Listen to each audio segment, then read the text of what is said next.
ഇവിടെ പോലീസിന് aid post ഇല്ല, പിക് പോക്കറ്റും കഞ്ചാവാണ് ഇവിടെ മുഴുവൻ പ്രശ്നങ്ങളാണ്.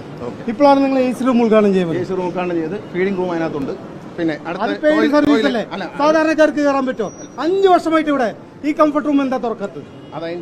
ബസ്സുകൾ മുഴുവൻ റോഡിലാണ് പാർക്ക് ചെയ്യുന്നത്.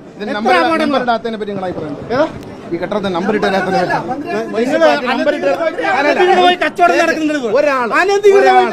അനധികൃത കച്ചവടം നടക്കാണ്. പാർക്കിങ്ങിന് ടെൻഡർ ചെയ്തിട്ട് മുഴുവൻ അനധികൃത അതിനെങ്ങനെ നമ്പർ കൊടുക്കാൻ പറ്റുക? ഈ ഒരു നമ്പർ ഇട്ട് കൊടുത്തിട്ടുണ്ട് മുനിസിപ്പാലിറ്റി. അവർക്ക് ഇല്ലല്ല, മുനിസിപ്പാലിറ്റി കൊടുത്തിട്ടില്ല, അവർ കോടതിയിൽ ചെയ്തിരിക്കുകയാണ്.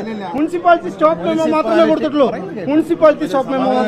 ഞാൻ നിങ്ങളെ സംസാരിക്കാൻ വിളിക്കുമ്പോൾ നിങ്ങൾ മാത്രം സംസാരിച്ചാൽ മന്ത്രി പറയും. ഒരു മന്ത്രി എന്ന നിലയിൽ ഞാൻ സംസാരിക്കണം.